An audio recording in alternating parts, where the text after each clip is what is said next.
Okay, comment.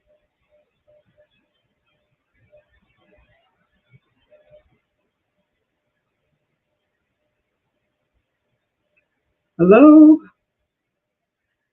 I am looking at the comments, and it looks like I have a couple of people in here. Val and Answer should be back in 30 minutes, so she should be here. So if you're here, let me know that you're here because I don't know if this is old, but hopefully this is new stuff that just popped up for tonight. And welcome to everybody that may be watching. Hi, how you doing, Crafty? Welcome to everybody that may be watching from Facebook and everybody that may be watching the repeat when it goes up. Appreciate you. And I am feeling so much better, Val. I'm not 100% back, but I'm 100% better than I was. Trust me. I okay. Yes, it was rough. If you've never had COVID, hope and pray you never get it. Started off like feeling like I had just a regular cold. Hi, TR. And before the day was over, I got sick the Monday after Mother's Day. And I actually talked to my doctor earlier that day about something else. And by that night, I was down for the count. I was down for the count. And I was down and out, literally out for almost a week before I was able to get up and do anything. So it was pretty bad. It was pretty bad. And then I actually ended up going to the hospital for a little while. So, well, not for a little while. I went to the emergency room. So I didn't stay. But anyway, I am feeling a lot better. I do appreciate everybody that sent well wishes and get well soon and praying for me and all of that. I do appreciate all of that. That was so wonderful of you guys. I really hated missing those two Tuesdays, but I couldn't do it. I was wanting to, and I started to try, but I knew that I would have been coughing and hacking and sneezing and not wanting to sit up, wanting to lay down, and all of that. So I said no. Hi Pearl, how you doing? And who else? OTR, you said your grand died from complications from COVID. Yeah, COVID is nothing to play with, I tell you.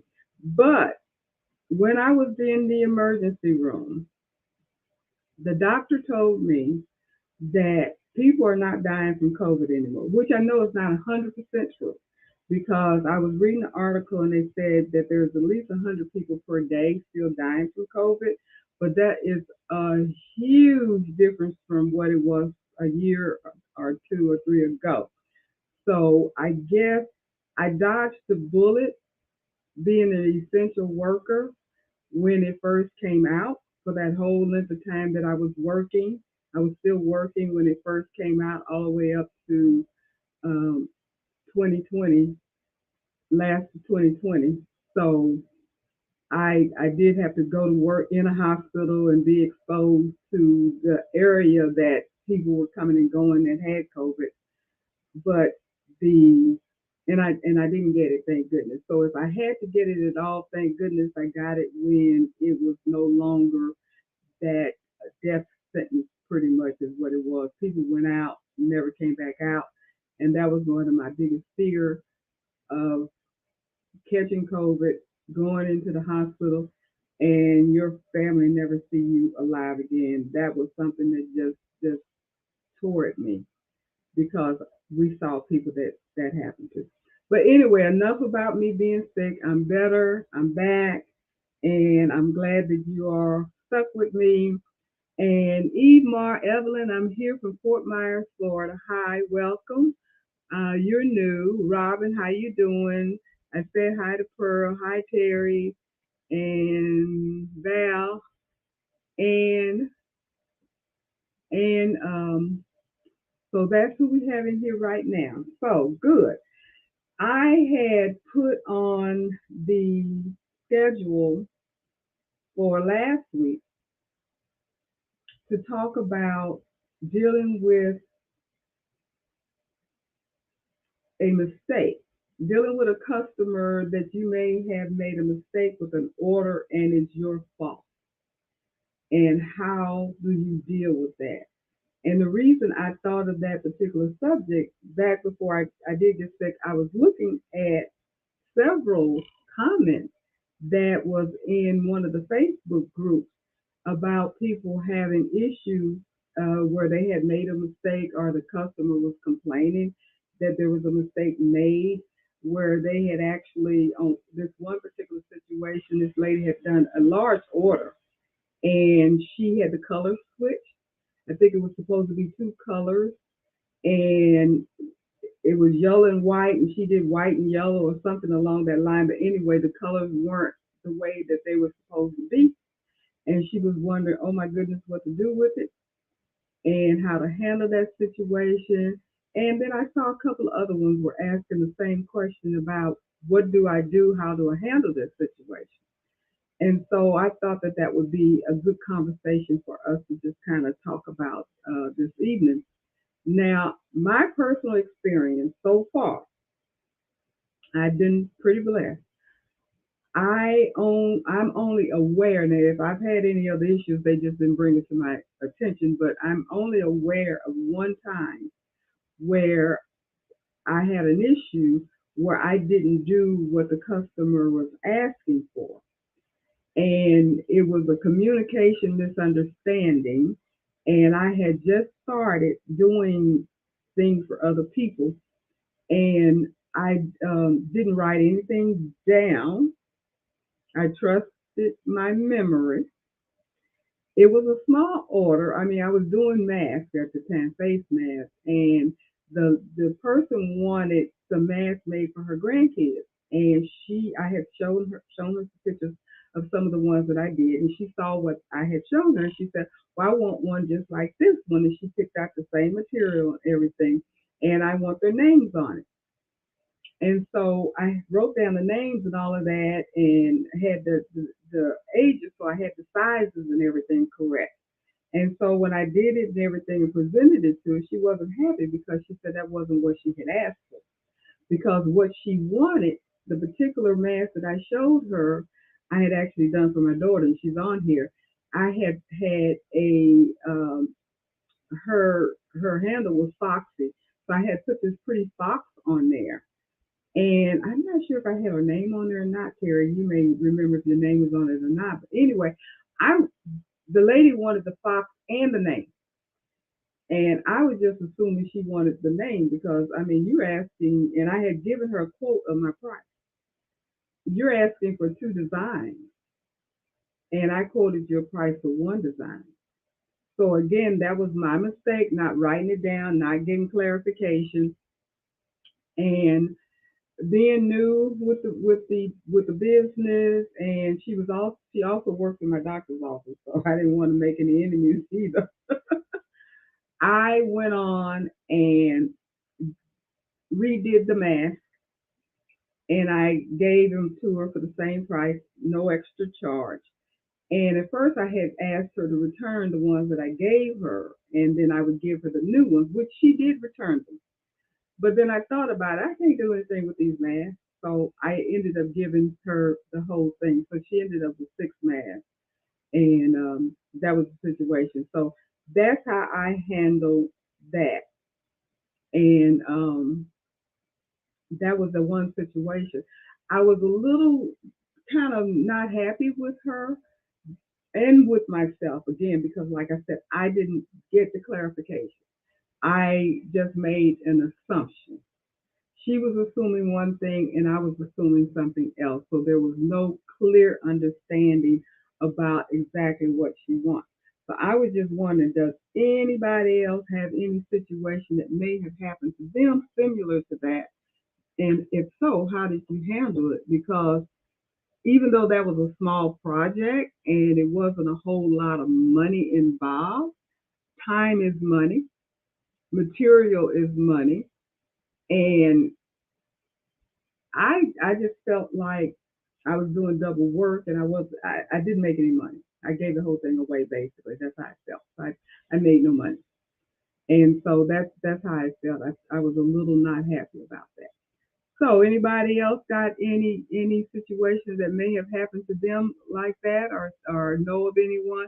And if not, how would you handle a situation if you did make a mistake on an order and it's your fault? And what did you do about it? How did you rectify it?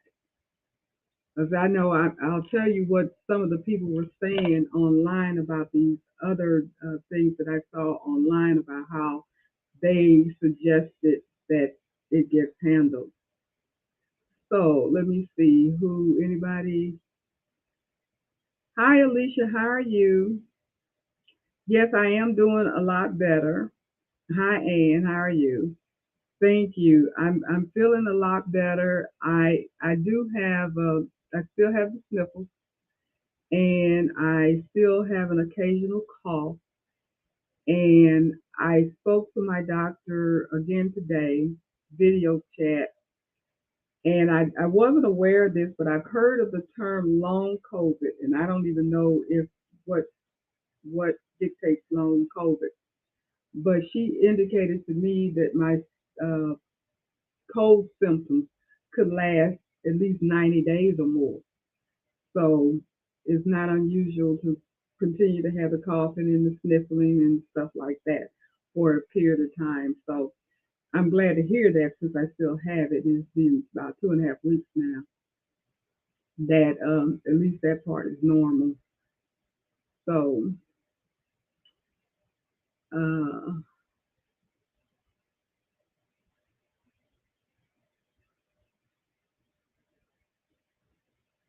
okay. So nobody has had any of these situations happen to them. How lucky. So Crafty, you have a nice business going. How do you handle situations or have you had to handle anything like that? I'll call you out just to see if you've had anything like that happen to you. And I'm drinking tea tonight. I'm not drinking any wine. I'm not ready for my wine yet. I'm drinking hot lemon tea.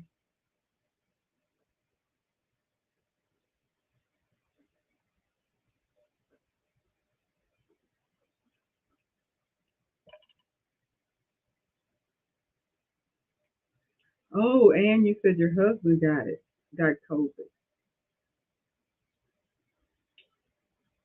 I guess you were able to quarantine pretty good that you didn't catch it from him, so that's good. That is good.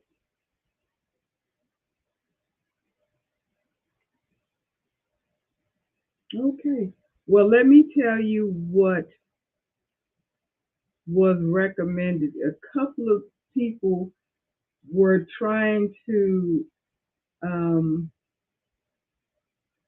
get the lady that mixed up the colors to offer a discount on what she had done. She had done some jackets, and she said, "Well, why don't you see if you can't do a discount, and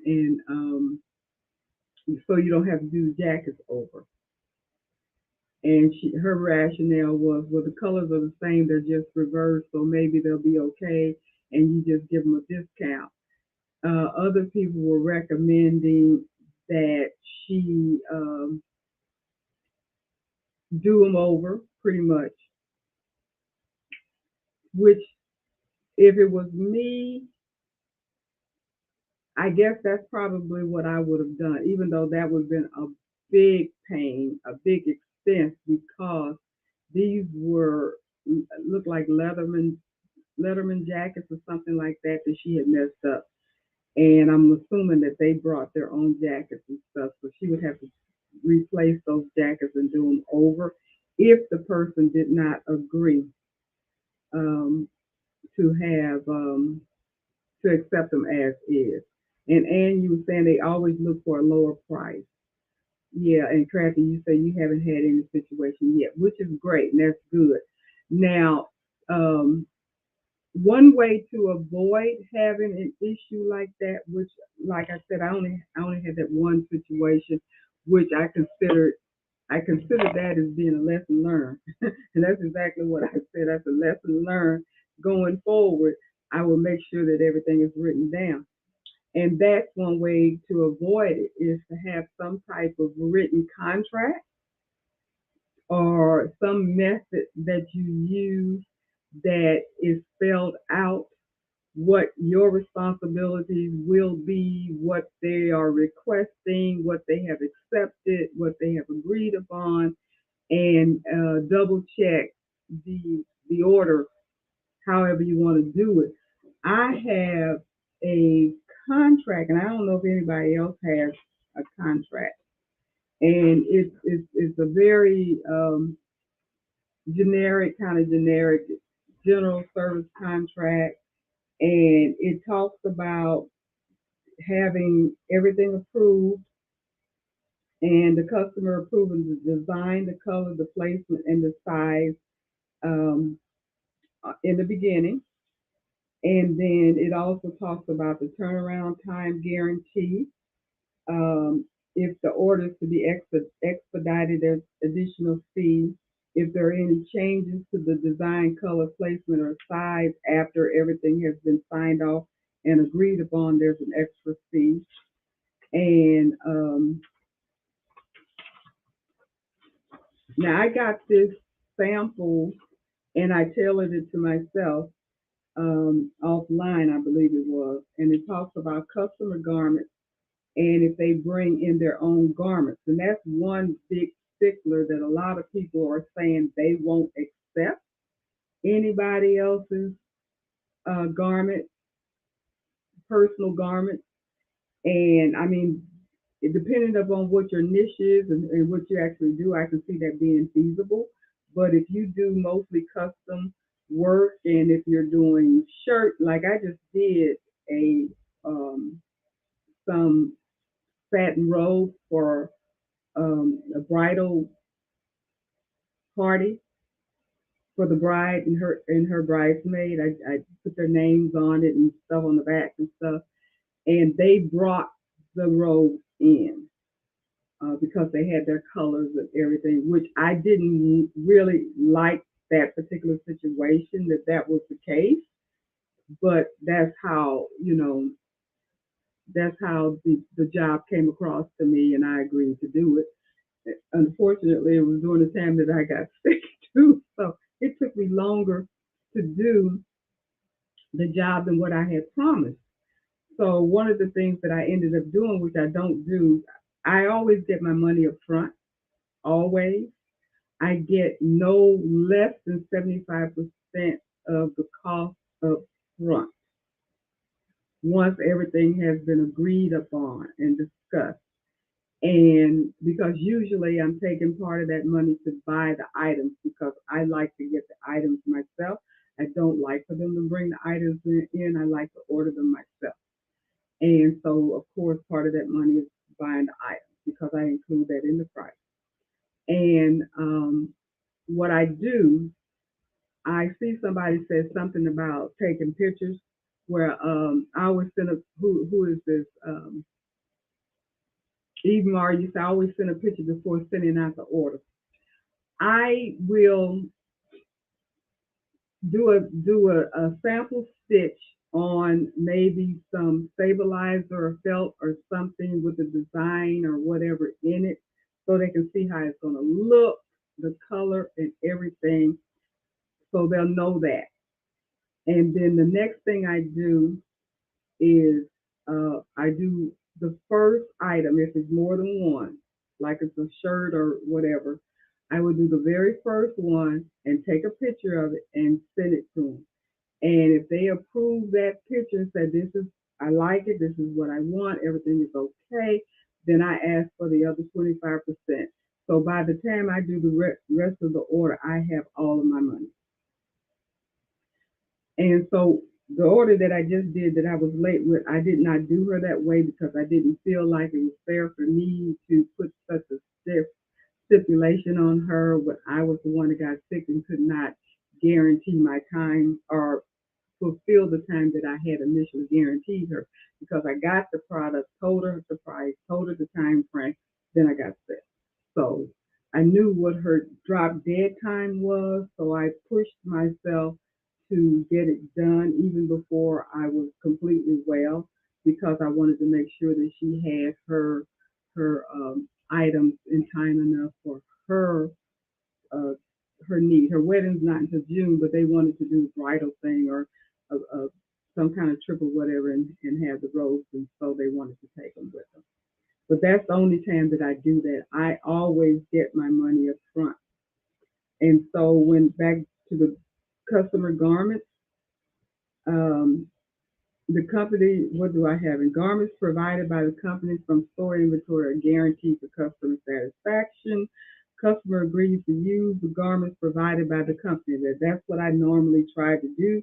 But if they bring their own, then I cannot guarantee anything and I don't take specialty garments. Because if they bring something in there and it costs a whole lot of money and want me to stitch on it, and for some reason something gets messed up, then you are in a world of hurt. And I don't want that responsibility at all.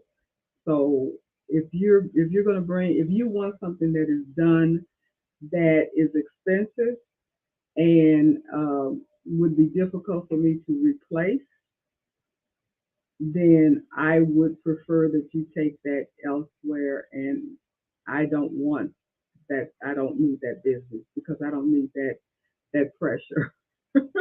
Because we never know when a machine is going to mess up. I, you know, you get all kinds of situations that happens to your machines that you're not even aware of. And if you've got your machine stitching and you're busy hooping or you're busy doing something else and you're not really watching it, deadpan, like, sometimes you got time to do it, sometimes you don't, sometimes you're busy. It can go all amok. And then when you look, it screwed up something. Or those of us that have done it where we didn't pull all the material away from underneath the arm and it gets caught and you got your hoop all caught up in there and the only thing you can do is cut it out, then you got to replace that. And that has happened to me more than once. Not with a customer, thank goodness, but it has happened to me more than once with my own items. And it's frustrating because if it's something that I bought in particular for whatever it is, now I got to get another one if I can, or I'm just out of luck with that. So I definitely don't want that to be the situation with somebody else's stuff. So I personally don't like for people to bring anything of their own. I rather get it myself. Now here in my contract it says company is not responsible for replacing any damaged garment brought in by the customer, and even exchange will be offered to the customer in case the finalized specialty garment does not reflect the approved sample. Now, like I said, I got this contract offline. Some of the wording in there is not exactly, I don't know if it needs to be reworded or whatever. And because it even talks about the embroidery machine malfunctioning or something like that and not being responsible. And I think a lot of that terminology was put into this particular contract. And I've only used this contract 2 or 3 times, to be honest about it, especially with big orders because I want to make sure that we're all on the same page and I get signatures and stuff because on that second page I do have where it is signed by the customer and by me. So we are and dated, so everybody's on the same page. And just to make sure that we're not having any kind of misunderstanding. And the most important thing I think is approving the design, approving the size, approving the color of the thread, and the time frame in which it will be ready. So, anybody else got anything to add to that? So that's what I try to do. I try to make sure now, if it's a small order, to be honest about it, I don't use that particular contract. I do have some, I have a receipt book and I use that and I put in the information and then I have that signed and it has how many it's going to be, the colors, all of that kind of stuff, and when they want it, the cost, of course, cost per item plus the total. And I even, because sometimes I've had it happen a couple of times, not often, where people don't understand when you are purchasing their item, like if they're t-shirts or sweatshirts, and you go to whatever site, all day shirts or whatever, and Jiffy shirts, and you order their 10 green shirts, 5 orange, 7 yellows, whatever it is that they want, when you're going to order that and what they cost, they're not looking at that. They're looking at that cost as part of your cost when it's not. That's their cost. That's what their cost. And I explained that to them. This is how much your t-shirts are costing per t-shirt, which totals this amount of money that includes the tax and shipping. So this is a separate pie. And then this pie over here is what I'm charging you to put the stuff together. So with my charge and the charge of your item, this is the total cost. And I've had some pushbacks on that for some crazy reason, which I've yet to figure that out. But some people don't get it.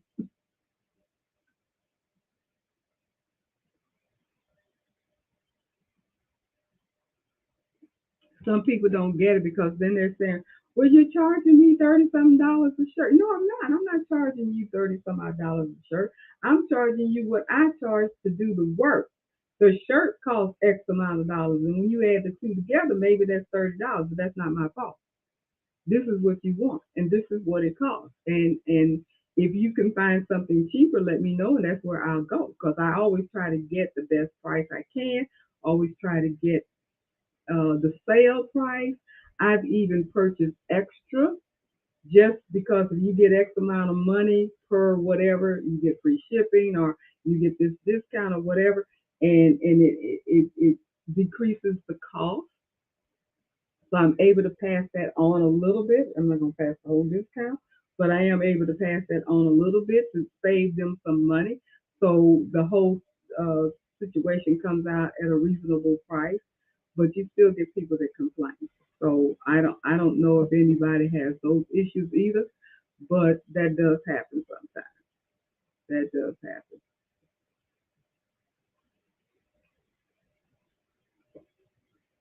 So, ladies, hey Alicia, I don't think I said hi to you. We were talking, so I don't think I was able to speak to you. And I am better, thank you. So, come on, ladies, talk to me. Nobody's talking to me tonight.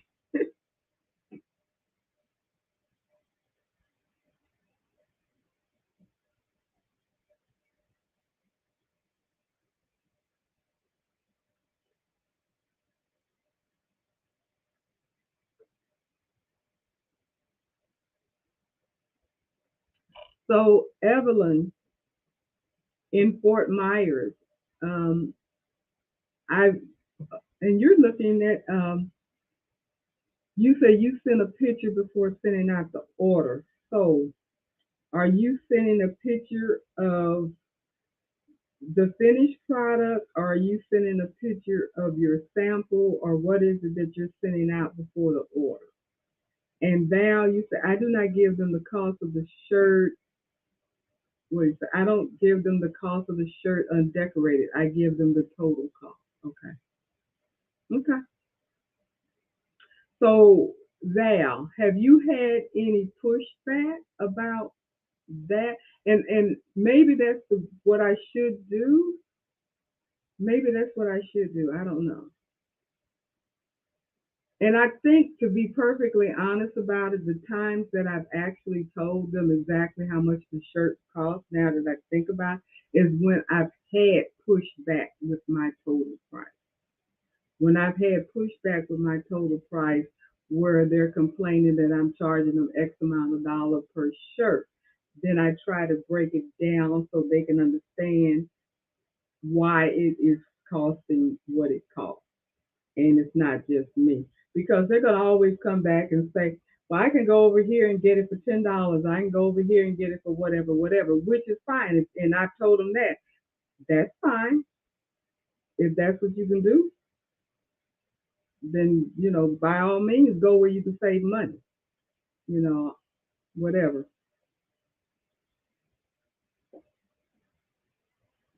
A picture of the finished order, I mostly do baby things. Okay. Yeah, the baby things, I don't think you get a lot of pushback on baby things because they always turn out so cute. People are usually not going to complain too much about the baby stuff.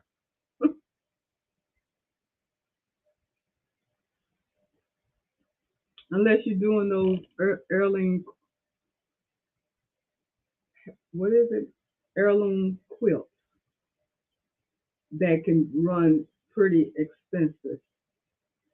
I know on Etsy, because I've done several of those. On Etsy, you see them selling them with one design, $70, and it only has one design. And it depends upon where they got their quilts from because if you get them off of Etsy or Amazon, they can cost you $25 or more. But what is that little bit embroidery? The last time I bought from her, you could get her quilt for I think it was like $13.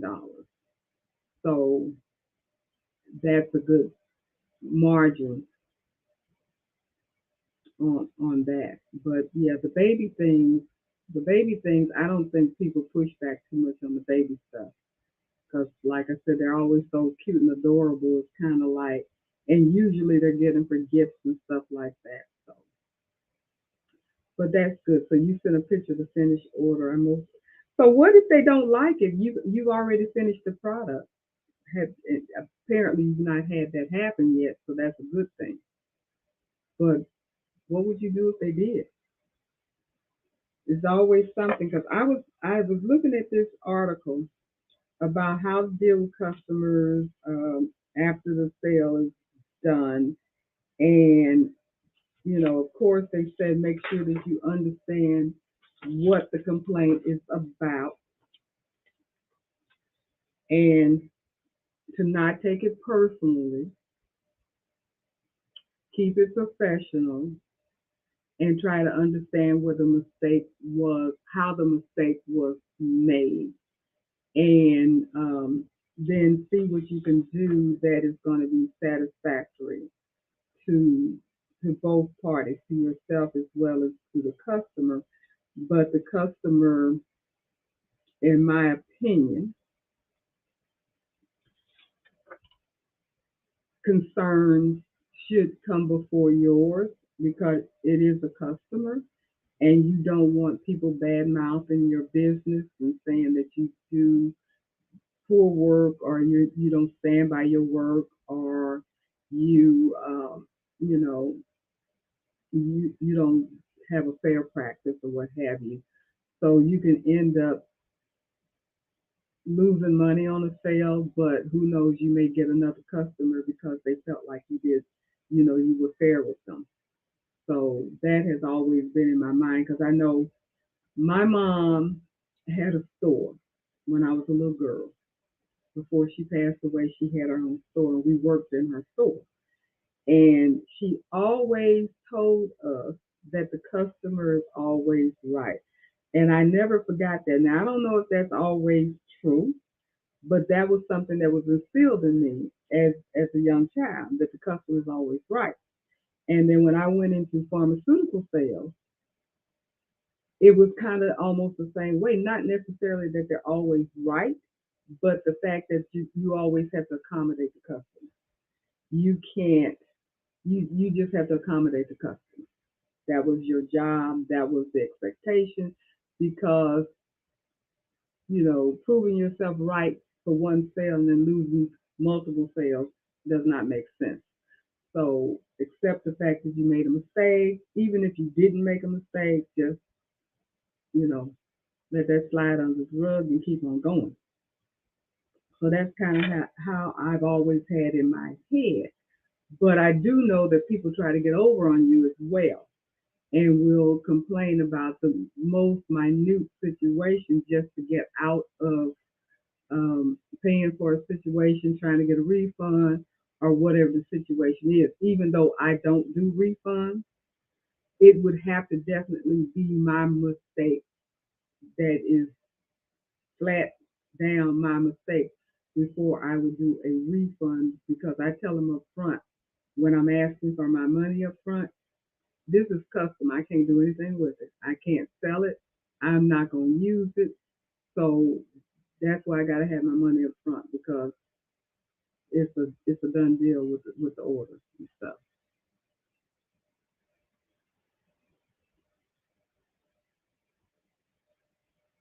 Okay, ladies. So let's change the subject now, since nobody is chiming in on this particular subject, because everybody's lucky enough not. Those of us that do deal with customers and their orders and stuff like that have not had that issue. I just thought it was interesting, like I said, when I was looking at some of these Facebook sites that I was looking at, and it seemed like it was just a barrage of them that particular day when I came up with this thought process, that people were just having problem after problem after problem and wanted to know how to handle it and was asking for advice. And I just thought it was interesting with some of the ways that the people were asking them how to handle it, because it didn't seem, people were definitely trying to figure out a way for them not to have to redo the work or refund money. And I just thought that was pretty interesting. And I mean, I guess it's something learned, because maybe that is the right way to go. Um, Somebody said something earlier that passed me by. What was that?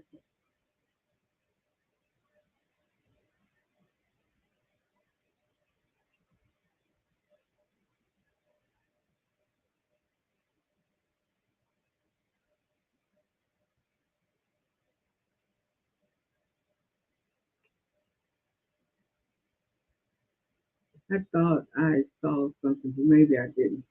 I thought somebody was talking about another way that they handled the situation. But I just saw where value said you don't give them the cost of the shirt undecorated, you just give them the total cost. Yeah. So, what have you all been doing this past 2 weeks that I missed out on, you guys? And were you able to see my? I know some of you were able to see my notification, and I noticed there's not that many people in here tonight, so maybe people still don't know I'm back. So, if you know some other people and stuff that usually are in here, if you can let them know that I'm back, so they'll come back, because that was one of the things that I was kind of concerned about, not by missing a night or 2 nights now, that I would lose my group, and I didn't want to lose my group, because I know people may be saying, well, I don't know if she's back, I don't know if she's coming back, and so forth and so on, but I am back. And I don't intend to go away anymore unless something happens. And I hope and pray nothing happen again. I don't want to get sick. And I know next week is I'm going to be doing those caps. So look forward to that. I will be working on that video starting not tomorrow, because I don't have all of them, but I will have it ready for next Tuesday for our conversation about caps, because I know there were some people that were saying that they had concern about the caps and hats and stuff and how to do them, and afraid to use the equipment and so forth on their machines. Um, so, TR, are you still in here? Were you the one that got a new machine, Melco maybe? If so, or whoever that was, can you let me know or let us know how you doing with your new machine? Because I think you were one of them that was getting a new multi-needle machine. And if not, just let me know because I was thinking that it was you. I know it was somebody that was asking about that at one point about the new machine, how to thread the machine, and so forth and so on. And maybe you can just give us an update to see how that's going. If it's going well for you, if it's working out, if you're enjoying your machine or anything like that.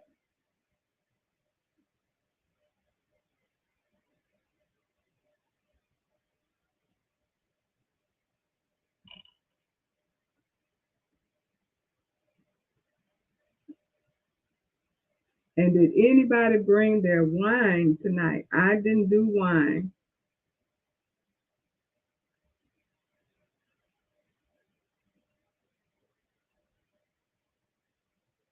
So Evelyn, you have um, a Facebook page.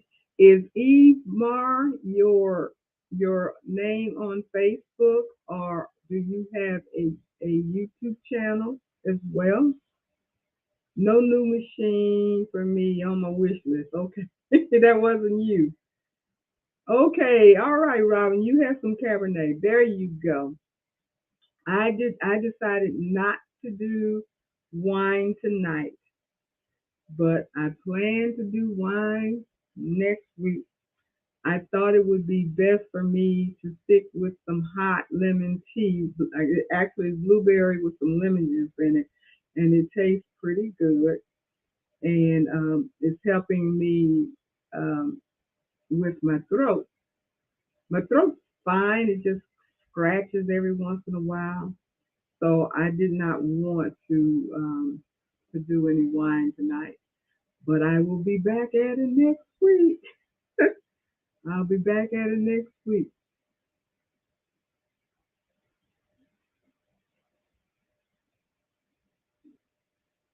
So you're asking me if I have a Facebook page. I have a personal Facebook page. My business first Facebook page, I do because I'm actually streaming on Facebook, but I don't really put a lot on it. There's a few people that watch the live from my Facebook page. I don't know. I need to put more attention to my social media, to be honest about it. I don't know how many of you that have businesses that's on here that does a lot with social media. If you have a Facebook page, if you have a YouTube channel, we did talk about that, and I know several of you have YouTube channels. I don't know if you have Facebook pages. I don't know if you have a website. Are you on Twitter? Are you on Instagram, TikTok? I I am on Twitter. I do have an Instagram, but I don't think it's under a business name. My Twitter is, but I don't do much with my social media. That's where I'm lacking because I even have a website and it's not up to date. I need I need help. I want to be more in the know with social media and spend more time, but that's a lot of work. It's a lot of effort to keep up with all the different social media projects. It's a lot. Okay, TR, you're saying, have I tried the medicine ball from Starbucks? I hear they are awesome. And I gave to my daughter, and it seems like it knocked her cough and mucus out. Never heard of it. What's in it? From Starbucks? Is it medicine in it? I don't know. She was even asleep, not even 30 minutes after drinking it. Okay. Instead of waking up, well, it didn't have all that caffeine in it. I get espresso if it put her to sleep. I never heard of the medicine ball from Starbucks. I have to look into it. But the reason why I haven't, um, well, like I was saying earlier, my doctor told me that um, I will be having this situation for a while, as far as the sniffling and the coughing and stuff. And I'm still taking just regular, I think I take Daypro and NyQuil, Daypro and NyQuil, just to kind of help it out a little bit. So that's all I've been doing. And I'm not really doing it a lot. Um, it's not really helping me with my sniffling, that's for sure. And it might be helping me with my cough a little bit, but not so much with the kind of runny nose type situation. So what Starbucks medicine ball is a combination of water, lemonade, mint, and peach tea. Well, that sounds good. Peppermint extract, honey, lemon, or orange slang fresh mint. That sounds good. I might have to go get some of that tomorrow. Wow. Okay. I might try that. I might go to Starbucks and get me a medicine ball, and that's what it's called, I guess. Water, lemonade, mint and peach tea, peppermint extract, honey, lemon, or orange slices, and fresh mint. Excuse me. That sounds pretty good. Pretty good. And who was that saying they have a love hate? TRU say you have a love hate relationship with social media. I do too. I don't really want to do TikTok.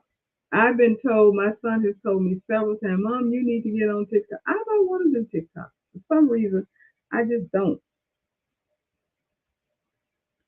And so here I'm gonna go in there and ask for a medicine ball. That's exactly what I'm gonna do tomorrow. I'm gonna see if they got them here and find out. But I'm gonna try to get me a medicine ball tomorrow. Hopefully I hope it don't knock me out in 30 minutes. So I need to do some stuff. I haven't been on my machine in a while, so I'm getting behind. I haven't put a video up in a couple of weeks, so I'm definitely behind on that. So, and as far as the social media, TikTok, Instagram, I probably really need to start putting more of my work on Instagram. And see, I don't even know how. There was a lady that told me she used to do my hair when I was in Florida when I was wearing it real short. She dyed it for me and she cut it real short. She's a barber. And I loved it and I haven't had anybody do it that way since, so I decided to let it grow. Don't know if I'm gonna keep doing that either, but nonetheless, she told me she has over a hundred. What did she tell me? She had over 100,000 followers. She had a lot of followers. So I believe it was 100,000 followers. She said she had a lot of followers, and she told me to tag her or something. Tag her, I believe. I don't know how to do all that kind of stuff. I don't know how to do that kind of stuff. And my kids aren't being very nice to me because they don't do it for me and they don't show me how to do it. So I have to figure it out. And I'm trying to figure out how to keep up with um, what would I put on Twitter that would be referencing my business? I don't know. Now, Facebook, I get it. I do have the Facebook um, page that is affiliated with my business, but I have all of the people that I know on my personal page. So I have not linked the two, and I don't think I want to. I don't think so. but I don't have a lot of followers on my Facebook, which is fine because right now I don't put a lot of stuff on Facebook that references my channel or my business or anything like that, which I should. I do live stream on Facebook, and like I said, I know there's a few people because they've commented that have seen my live stream on Facebook. Okay, Crafty, you say you post on TikTok, Instagram, and Facebook. Okay. So you're able to keep up with all of that and work full time too, girl. You work, you have your channel, you have your business, and you're keeping up with social media. Pretty doggone good. Pretty good. I need to catch up with you. I need to catch up with you. I don't. I. I don't know. I don't know if I really. I don't know. I should. I know I should. I just really haven't made up my mind to do it. Now, Crafty, you have TikTok, Instagram, Facebook, and you have your YouTube channel. Do you have a website?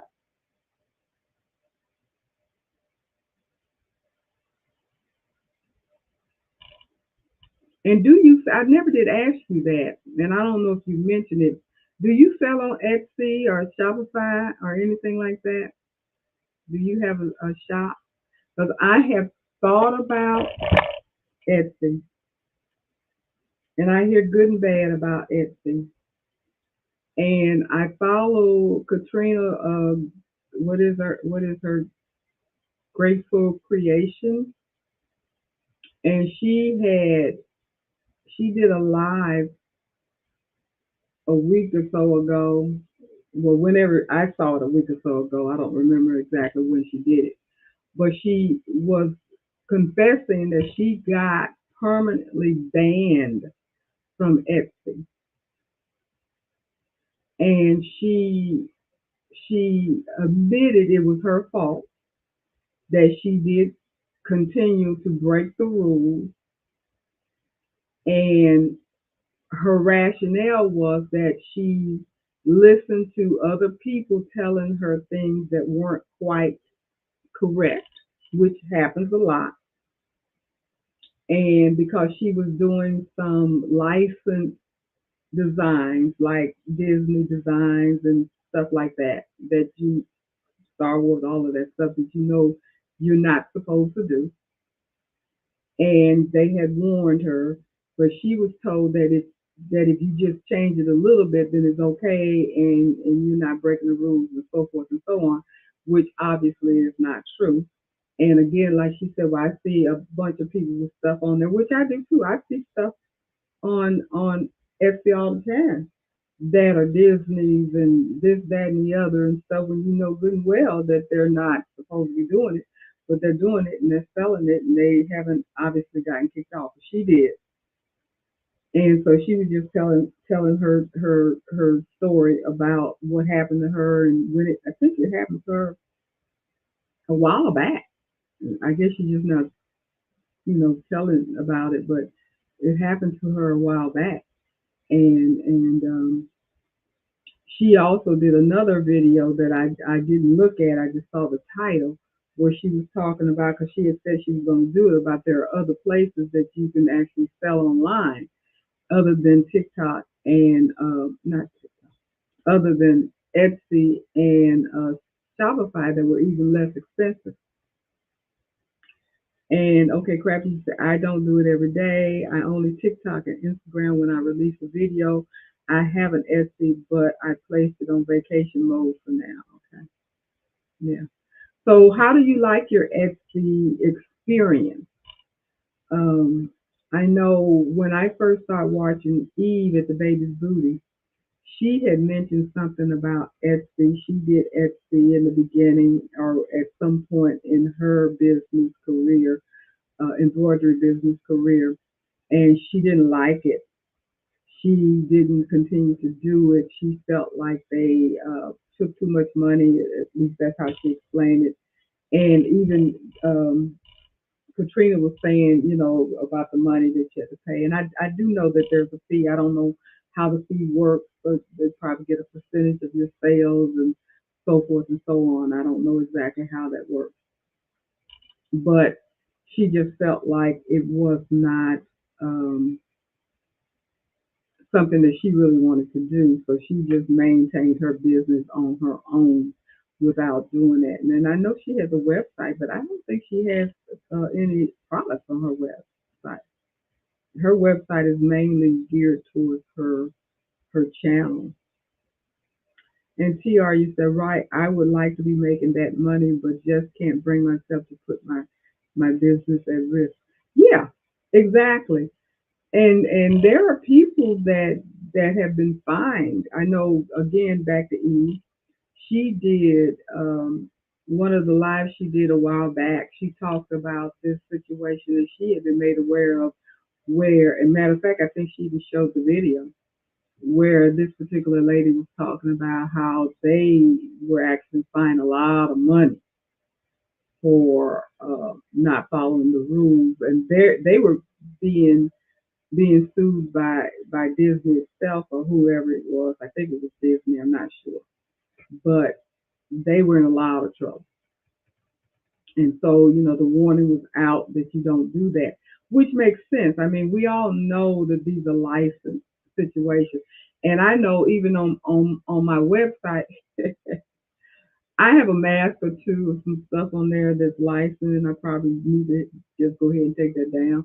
But it's one mask I did. I did stuff for people if they asked me to do one thing, I did it. And it wasn't Disney stuff like that, but it was still licensed stuff. If I got the design, I did it for them. And was that a smart thing to do? Probably not. But I didn't think that since I wasn't making 10, 10, 20, 30, 100, whatever, and putting it out in the public to sell, that it wasn't going to be something that I had to be concerned about, because basically what they would tell you, stop doing it. And I would definitely stop doing it. So, but um, she has gotten, like I said, she got kicked off of Etsy. She didn't do Shopify, and I don't know exactly who she's doing now, but she's doing something that is not either one of those, and they're supposed to be cheaper. And TRS, I would do requests, but won't advertise it. Yeah, exactly. That's exactly where I'm coming from. I would do requests, and I didn't advertise it, and I didn't do any. I didn't even get any requests for any Disney cartoons and stuff like that. I was mostly doing math, as I said at the time, and a lot of the guys wanted the football team or the basketball team or something like that, or a college logo or things like that on their mask, and and because I even did the Marine logo on the mask for my boys. My boys are former Marines, and I made masks for them, and with the Marine emblem on it. I don't know if that was okay or not, but I did. That's what they wanted, and that's what I did. So, and it won.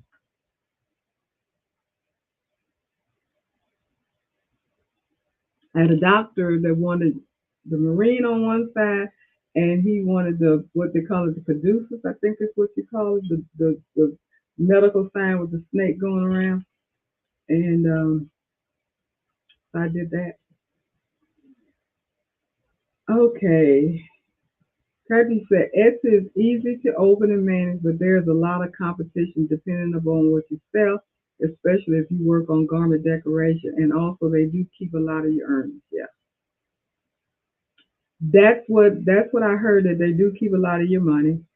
And some people do really well, some people don't. All of those things are what I've heard, and I do know that they have, um, from what I've heard, the rules and stuff that you have to follow, and they're very strict with that and everything. I mean, it sounds like a very lucrative platform if you're blessed to do well on there, and some people have done really well on Etsy. Um, I met a girl when I first started uh, doing embroidery at I believe it was at a Joanne. I believe it was a Joanne, and she was in.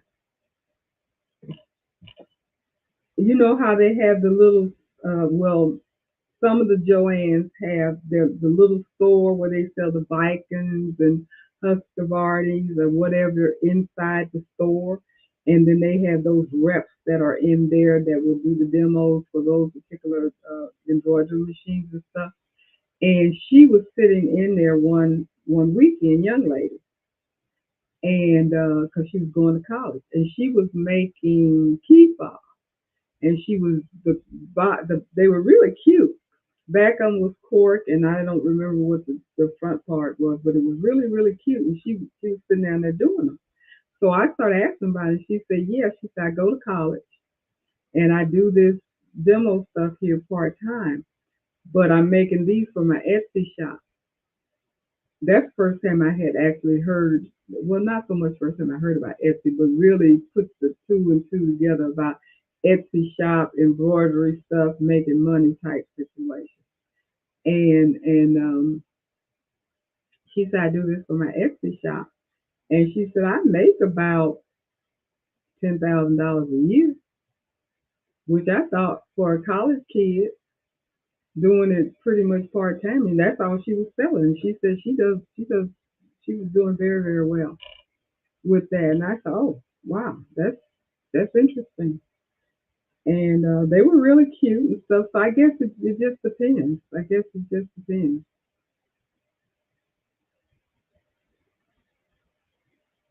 And I do know there's a lot of competition because there's a lot of people that have the same thing.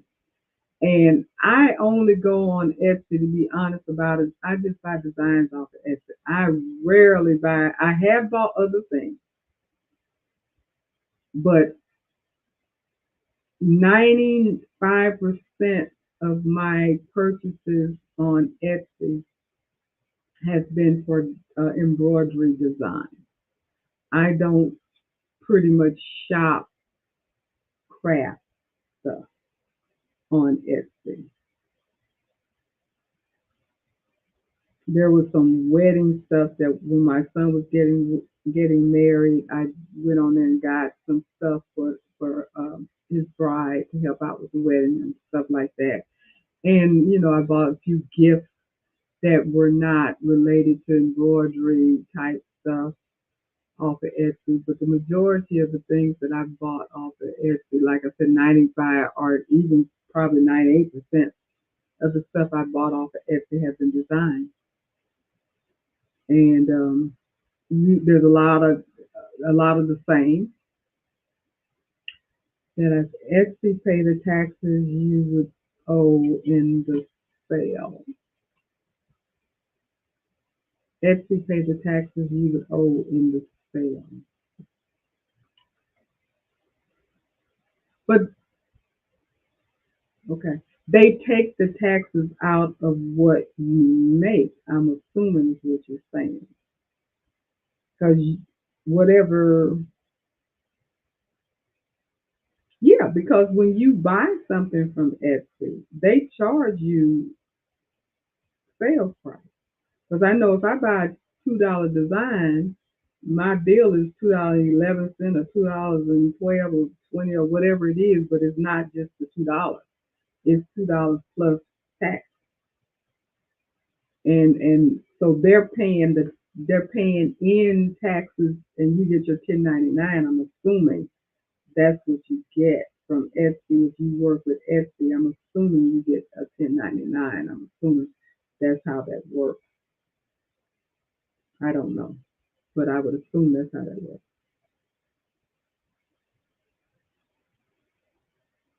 Or maybe not. Maybe something else. I don't know because I don't have that kind of business.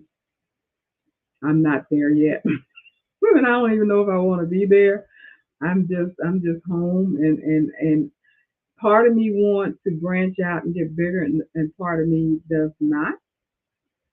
Um, Part of me is afraid that if I get bigger, can I handle the load myself?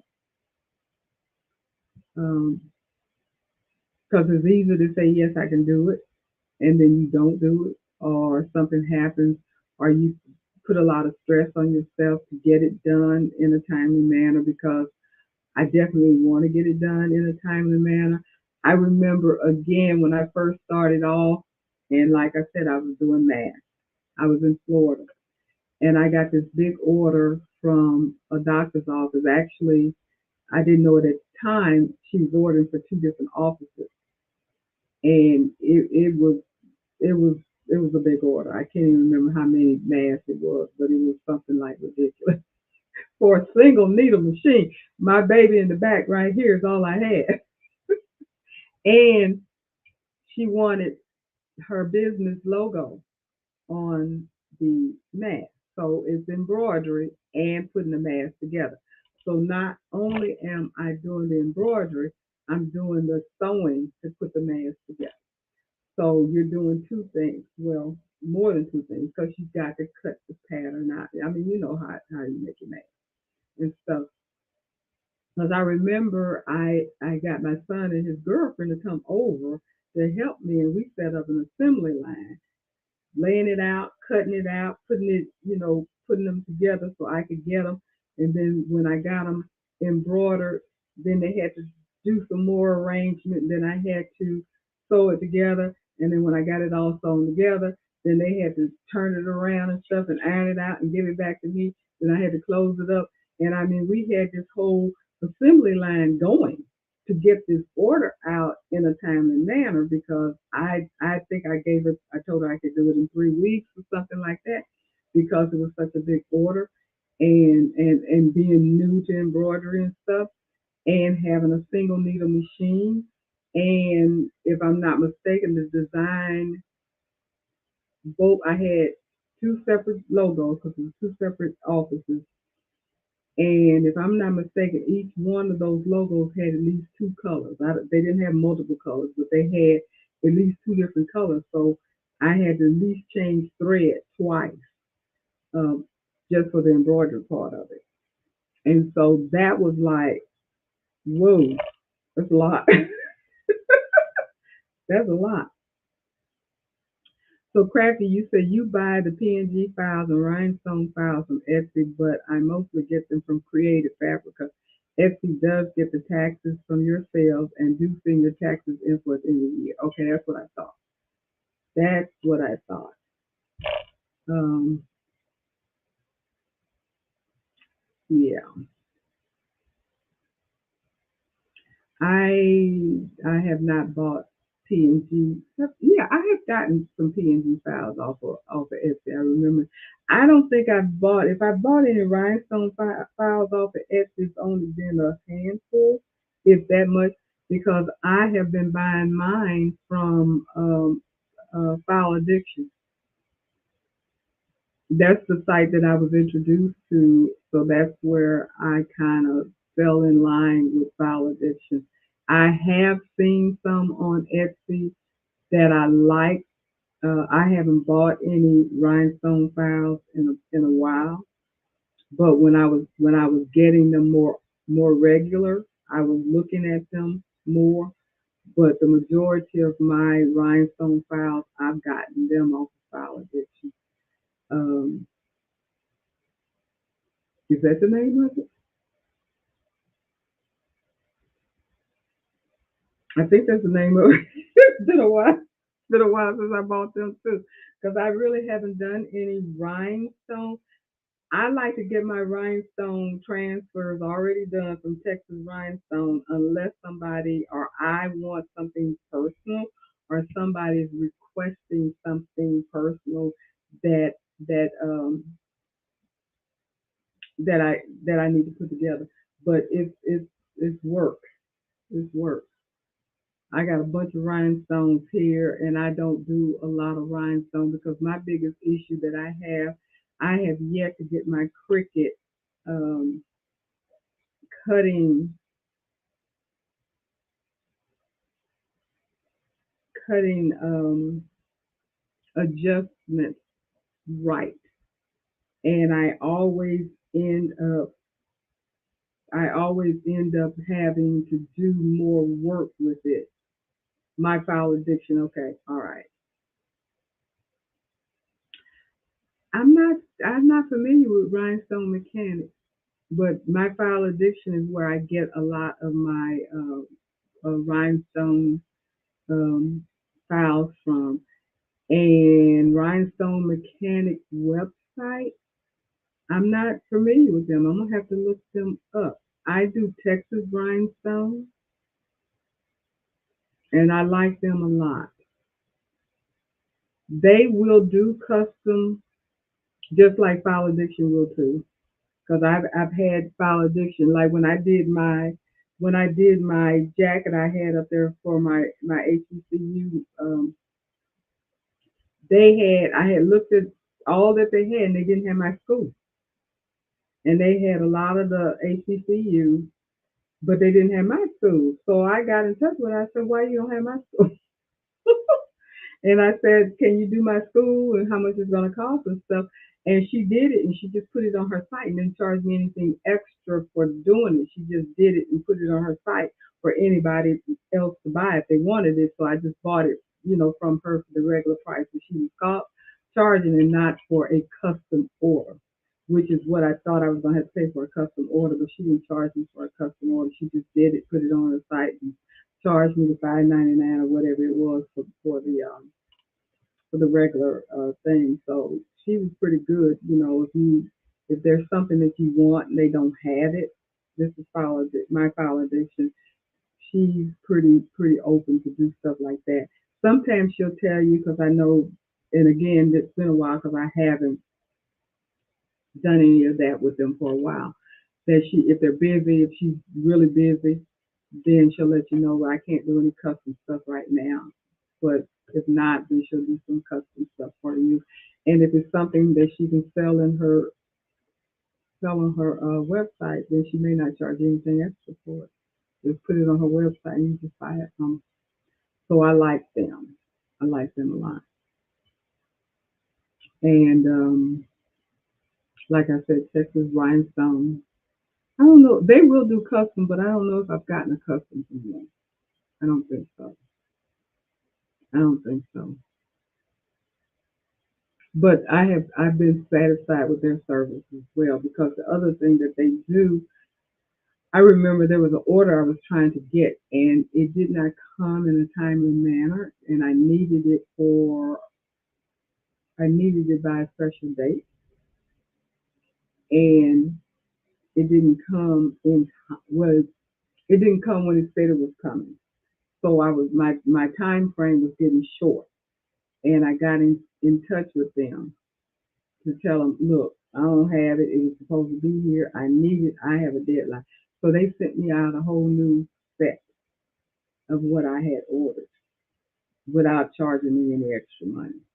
So I was I was happy with that. And they said, you don't get it this time, let us know. But they didn't know what the holdup was. And it was of course, during the pandemic time. So you know how that goes, how the mail and all that kind of stuff. But I did manage to get it in the second batch did come on time, and I was able to get my order out. So that turned out okay with that. So Crafty, do you do? I know you do a lot of. Well, I know you do rhinestones because I see your lives and stuff that you do. So you do rhinestones and you do the sublimations and stuff. Do you do vinyl? I don't. I've not done vinyl.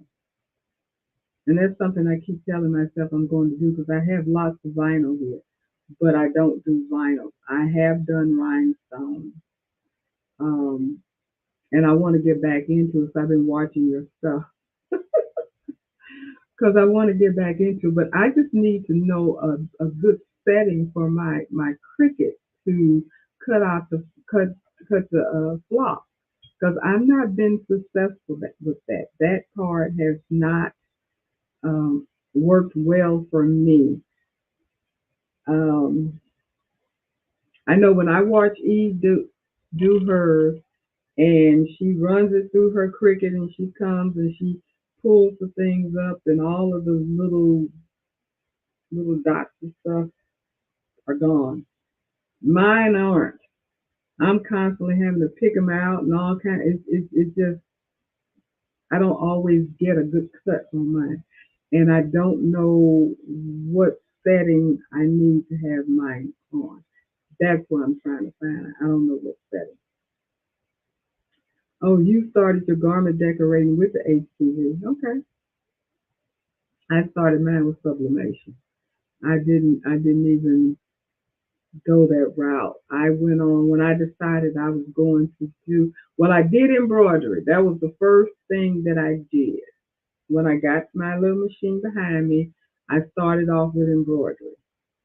And I wasn't going to do anything else because I felt like there's so much to learn, and it is, and it still is, about embroidery that I did not want to divide up my time and attention on anything else. I just wanted to stay focused with embroidery. But it's and again, my head wasn't so much into the business situation; it was just into the learning. But I realized that if you want to make money and stuff, you have to expand. So watching Eve at the baby's booty, because like I told her and what I've mentioned before, that's where I got my beginning and learning by watching her. And several other people, but mainly her. I watched her more than I watched anybody else. And she started moving into sublimation. I wasn't happy with that because I was enjoying learning the embroidery. And then she started talking about sublimating this and that and all the wonderful things you can do. And she was getting her tank and the whole 9 yards. And I was like, I'm not gonna do that. That's not what I want to do. I don't want to get involved in sublimation, none of that kind of stuff. Now rhinestone, I was always up for rhinestone because I've always loved embroidery and rhinestone. Those are my things I love. I like the look. So the rhinestone part was fine, but she didn't do a lot of rhinestone like she does now. She did some, but she didn't do a lot. She did mostly embroidery, and then she moved directly into doing her sublimation. And it wasn't until I started talking to my son and started looking at different videos and stuff and started realizing, well, okay, this is how you make money. Get into sublimation because there's so many different things that you could do with sublimation. So that's when I decided to add sublimation onto into my repertoire. And I went on and got the machine. I didn't want to do the Epson uh, printer and all that stuff because I didn't want to have to worry about converting the tank and the ink and all of that was too big of a mess for me. I did not want that responsibility, so I went straight for the sawgrass. I still, I've seen some very vibrant looking ink and everything that are being used with these Epson printers, and they even have better printers and so forth and so on. But I've invested in my sawgrass, so I'm not doing anything with that. But as far as switching is concerned, and then of course you got into the cups and got into the tumblers and this, that, and the other. So you add that onto your repertoire.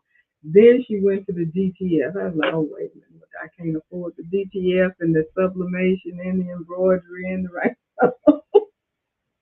It just got to be too much, too much, too much, too much. And more people are going into DTF, which understandably makes sense. You know, I never even thought about the white tone printer. That thing didn't even cross my mind. But DTF is something that sounds good. I did not do the reason why I didn't do vinyl because she wasn't doing vinyl, so she really wasn't showing vinyl. So I didn't really pursue looking into trying to learn how to do vinyl. But I do want to learn how to do it simply because I have all this vinyl and the equipment to do it with. I do want to know how to do it. And Val, you say you love vinyl. I I'm not a big fan of vinyl because it peels. Eventually, it peels. Now, do they have better material now that does not peel? But what I've always seen and what I've purchased in the past for myself over a period of time, and maybe people don't keep stuff as long as I do, it eventually peels. And that to me is something that that's just a turn off to me as far as the vinyl stuff is concerned. But that's just me. And as far as all of the now, I would love to be able to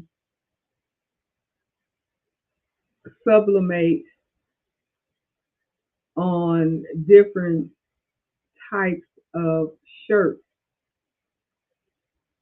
DTF is nice, but it requires too much maintenance. I use sizer vinyl and it's durable. Okay, that was what I was getting at. The sizer vinyl, you can sublimate on that, then you can put that on different color shirts, and they don't have to be vinyl. Is that correct? That's how I understand it? You can do black, you can do cotton, you can do whatever. Because I bought a chromoblast sawgrass regretfully because I misunderstood what it would do, and it does sublimate on cotton, but is nowhere near as vibrant as polyester.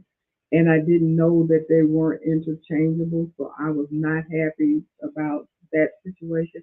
And I had a long conversation with, I believe it was He First Nation, about their poor information that was not provided very clearly. Part of it, I guess, was my fault because I didn't do my research. I just went to the site and read what they were saying and didn't quite understand until after I got the machine and everything that it wasn't going to do what I wanted it to do. So then I ended up having to get a regular uh, sawgrass before I could do the other stuff with. So I wasn't happy about that. And I don't have my chroma blast anymore, so no big deal. But okay, you say eventually will peel, but a good vinyl will take a good while. You use cider, okay? Right. Yeah, that part would be really important to make sure that it doesn't peel.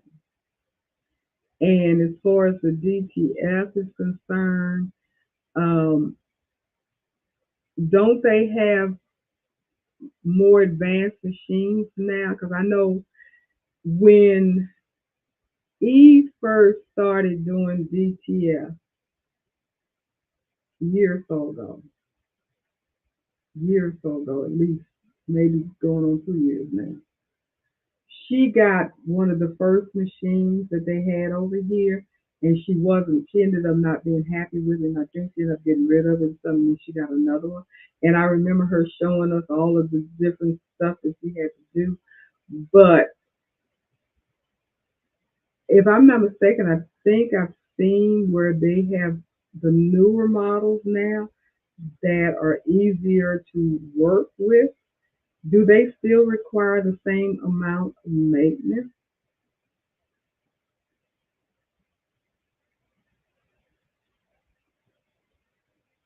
I don't know. I don't know.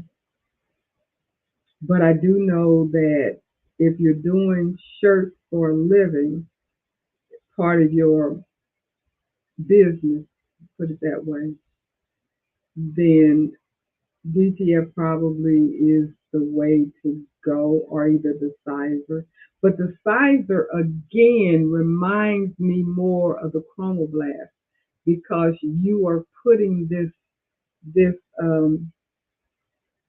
film over the shirt, and I know it's supposed to feel good and everything, but it's not going to feel like the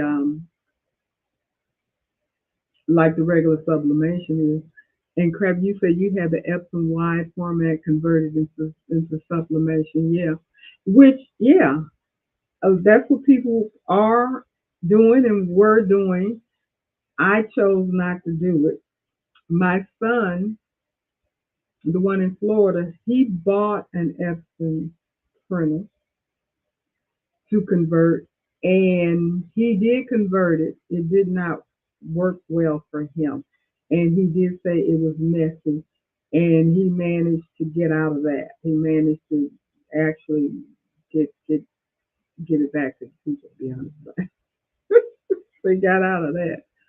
He was not happy with the result. He had sawgrass as well. He was not happy with the result at all. Um, Yeah, I don't think. Well, matter of fact, I'm not getting rid of my sawgrass, so I'm not investing. I'm not going to invest in another um, sublimation printer. I don't think. If something was to happen and I decided to move further, it would be probably DPS from what I've seen. But again, it is maintenance and okay, so Val, you and Crafty both have the converted Epson. Do you still have to keep it running to keep it from clogging up? And okay, Kristen, hi. I didn't know you had come on. You said you used the 720, 7720, and then you changed it to the Echo Solvent. And both of my Epson Echo tanks work very well. They're almost 2 years old. Okay.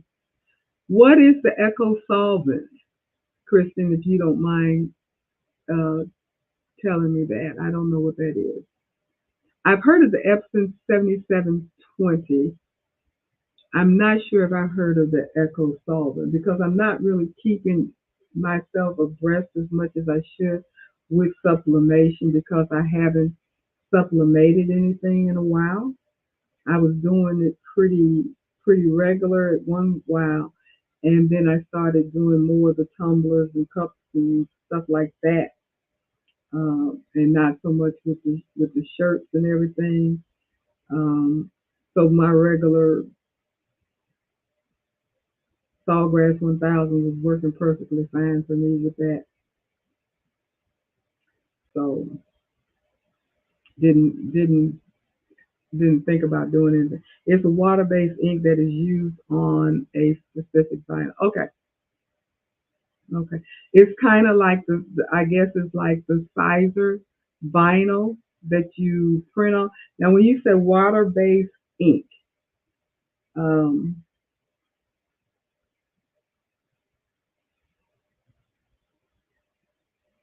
is that permanent, like the sublimation ink, or will it fade? I got to start looking up this sublimation stuff because I do know that more and more people are getting into whatever it is that you need to get into where you can sublimate with regular shirts and different colors. And that would be what I would want to get into if I was to get back into putting more emphasis in sublimation because I know, to be honest about it, the white polyester shirts are just boring as all get out. They're okay, they're cool, they're fun, but they get boring. People do the all over sublimations. They look really nice and stuff, but if all of that is polyester, for me, that still wouldn't be something that I personally would want for myself because I don't want to wear polyester all the time. I, you know, I just don't. And I have a lot of polyester shirts left over because I would buy them up when they went on sale. I don't have an abundance of them, but I have several polyester shirts. The regular ones, I have some gray ones and I have some white ones. I cleaned the print head off. It sits for a while, but I sublimate fairly often. Okay. Well, then that's fair because if you're using it frequently, then you don't have to worry about it. So that makes sense if you're doing that. And in crafty, you say you keep yours. When you say you keep yours plugged in all the time, the machine does self maintenance, and I have never had issues with clogging yet, and I do travel 2 to 3 weeks at a time. Okay, well that's good. That is good to know because I know that was the other concern that I had, and the sawgrass, of course, uh, is the same situation. I don't think it's quite as bad as what I heard about the Epsom, but I think that's how it is with all sublimation ink and machines and stuff.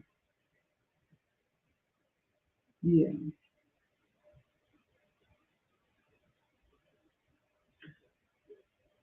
Um. Who else does rhinestones besides Crafty? I know that she does rhinestones. I don't know who else does rhinestones. I don't know. I was thinking about Jeanette. She's not on tonight. I don't think I've seen her do any rhinestones. I don't remember her talking too much about sublimation either, but she might do sublimation, but I don't think I've heard her say anything about rhinestones, which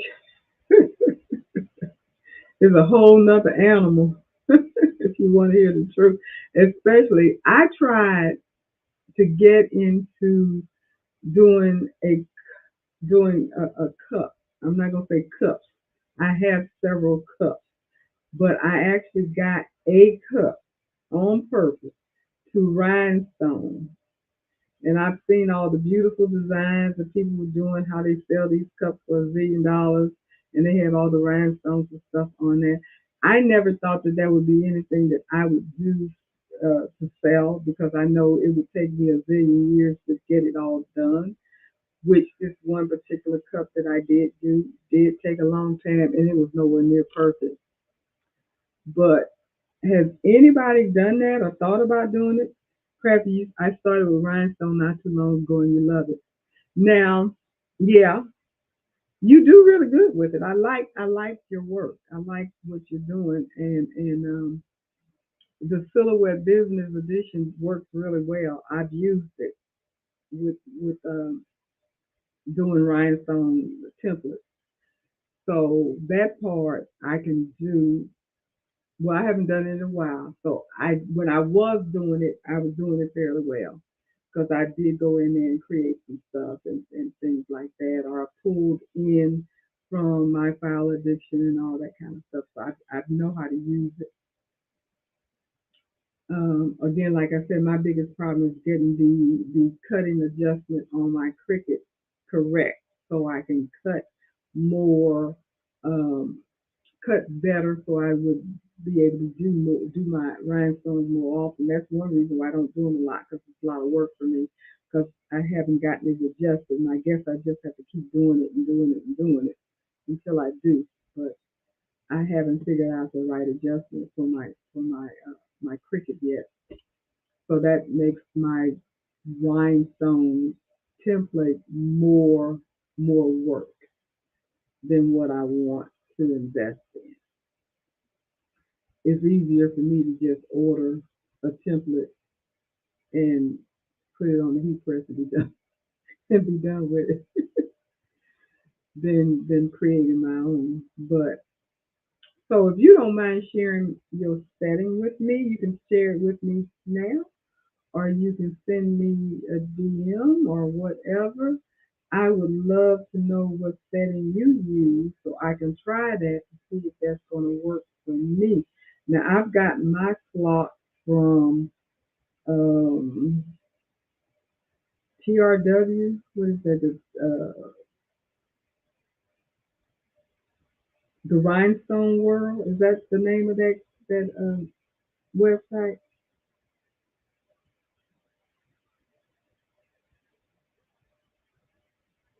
Oh, I was one of the first ones that you saw wearing rhinestone shirts a while ago.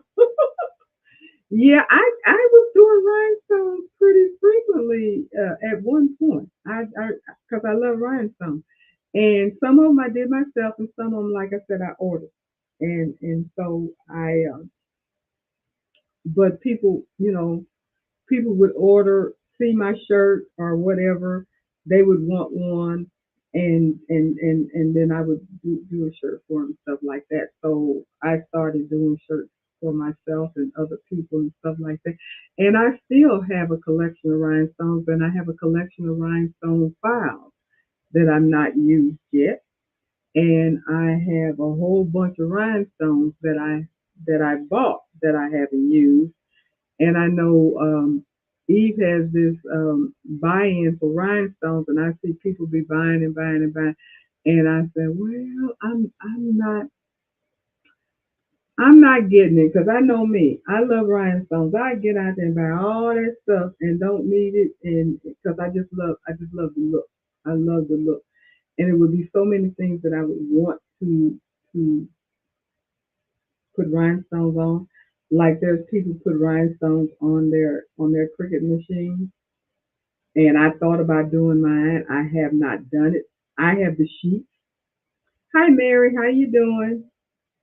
I have the rhinestone sheets that I got from, where did I get my rhinestones from? I can't remember. Oh gosh. Anyway, wherever I bought them from, I have the rhinestone sheets that you just peel it off and stick it on there. And I said I was going. Matter of fact, I think that's where I got it from, but I haven't done it yet. I get my flock and my KTM transfer tape from Heat Transfer Warehouse, and the stones are from the Baby Booty store. Okay. See, I have not bought rhinestones from Eve yet, as I was saying, because I bought so many of them from where Eve used to get them from. Be creative. Couldn't think of that to say my name. Be creative. That's who Eve had pointed us to before she started selling them herself.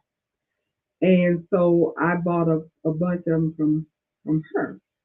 And so I don't really need any anymore for a while. But yeah, Eve does have beautiful stones, and she has her buy-in and all of that. And I'm assuming you save a lot of money. You get your flock and from Heat Transfer Warehouse. I got my flock from the Rhinestone World. That's where I got my flock from. And I don't know if there's a difference in it or not, but I just have not been able to get my cutting setting right. And I know it's not my blade because my blade is new because I don't use my machine that much. So it's not the blade itself; it's just my setting. My settings aren't good enough yet. I have not figured out the correct setting, so I need to get that figured out, and so I can go ahead and start back to doing some more of my rhinestones because I want to do some more of my own design like I've done in the past because that is fun. That is fun. I like doing that. So, Mary, how have you been? And thanks for joining us. And I am back. And I hope, as I had mentioned earlier, that everyone will tell everyone else that you know that normally comes on here that may not have come on tonight that I'm back. And hopefully I stay well enough to not have to go out again. I feel pretty good. I'm nowhere near as sick as I was. I'm not 100%, back, but I'm 100% better than I was, which is most important because I was flat on my back for a minute, but I'm a lot better now. And so I intend. Hey, Linda, how you doing? Thanks for stopping by. Appreciate everybody coming in. We're still here, still talking, trying to sort out some things. We've been talking about sublimation. We've been talking about rhinestones, HTV, any of those things, and machines and what you use if you sublimate and all of that kind of stuff. So that's kind of where the conversation has gone. Okay, you use the pressure 350 for both your Cricut and your Explorer Air 2 and Maker, and I usually set it at okay. Let me try that because I got the Maker.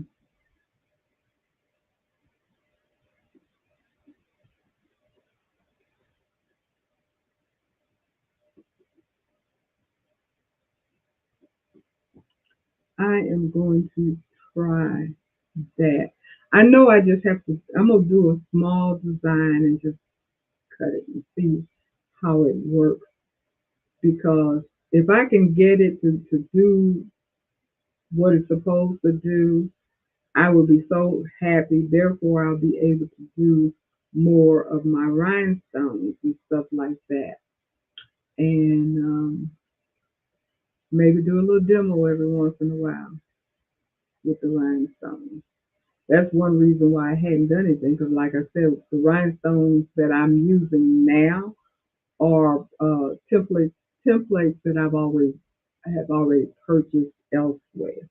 So I haven't done any of my own in a while.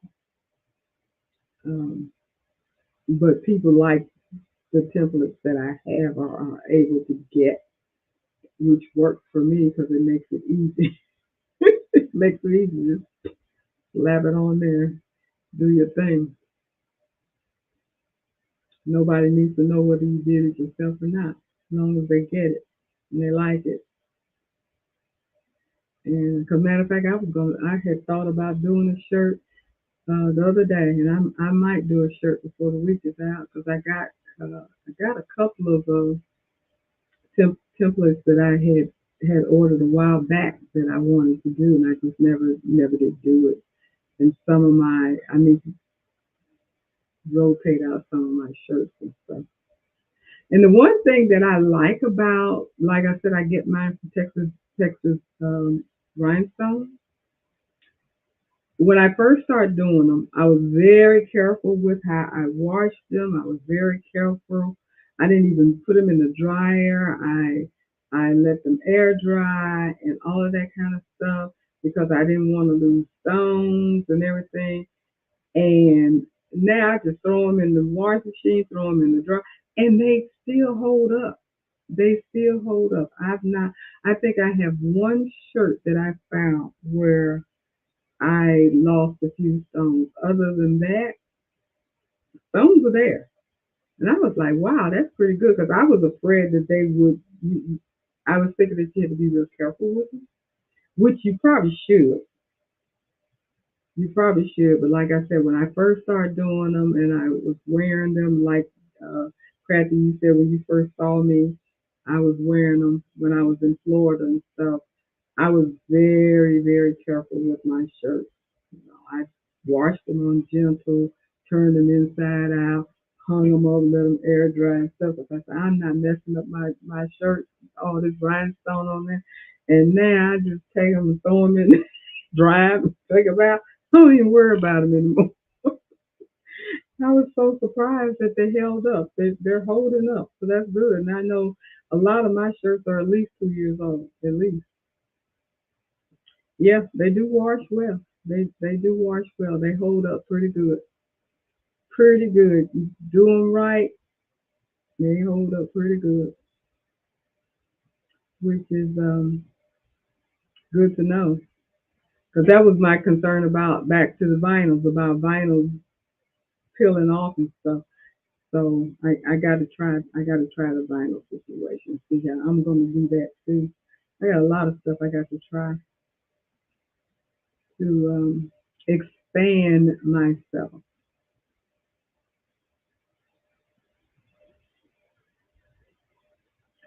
So Linda, have we met before? Have you been on here before? I'm a little in a fog. I can't remember your name. I'm sure you probably have, but refresh my memory, please, if you don't mind. Because I'm. Where are you from? If you don't mind sharing, because I'm trying to remember.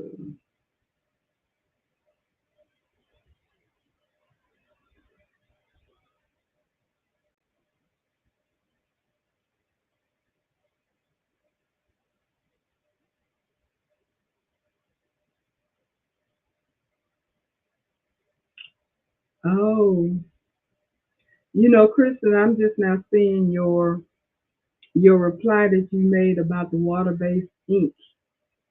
Um, it's still ink on vinyl and it still has to be weeded, but it works well. Okay,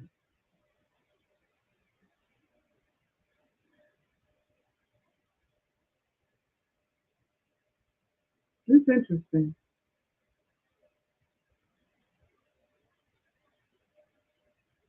So it's not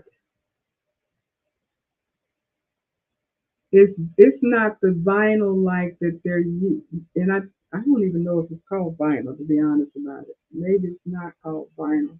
What is the what's the difference between what you're talking about and I think it's the sizer where they're using to supplement on color. Okay, I use sizer vinyl and it's durable. Okay.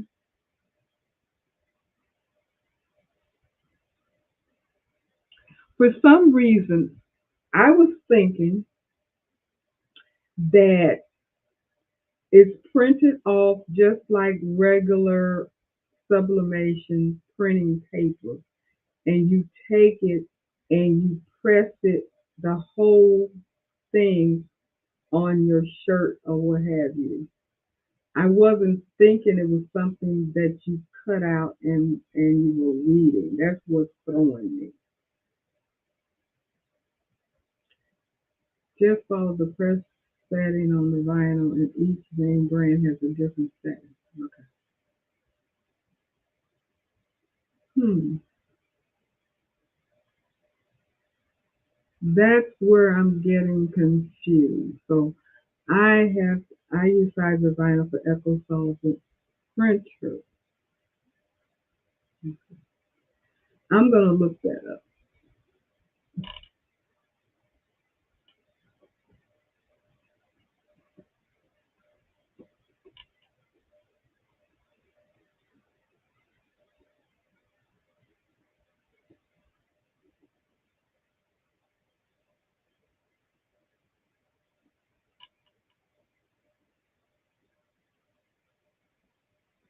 because I know that there is,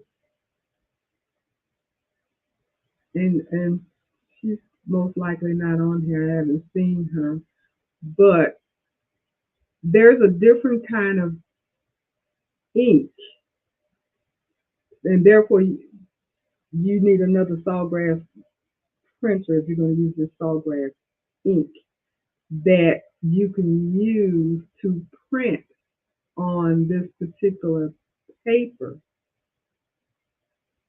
It's either paper or vinyl, I'm not sure, that you actually use to sublimate and put on your garment.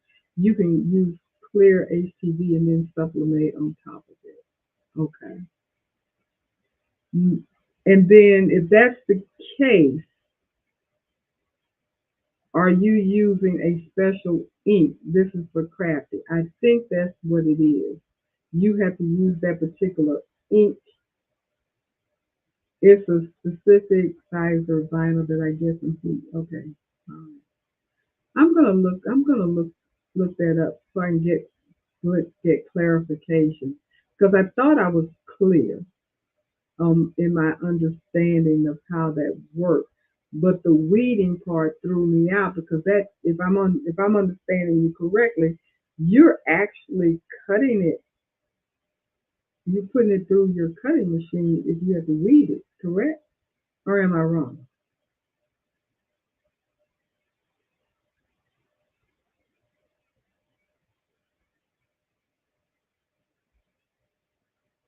So, because I'm just thinking about a whole, just like your regular paper that you put into your sublimation. Okay, just like the paper you put into your sublimation, the sublimation paper that you put into your sublimation machine, and you print out your design, and you take that particular uh, print printed paper and you put it on your shirt, and then you heat press it in. That's what I'm thinking. You print your PNG and then cut it with your cutting machine. Okay, that is news to me. That's news to me. Didn't know that's what was being done. So I'm going to ask a stupid question, and I'm just trying to get clarification. So is it your PNG or your SCG?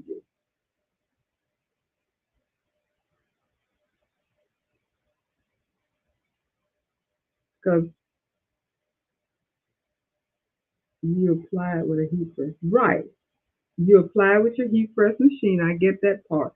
But you're still cutting it out. And that's the part that's throwing me off.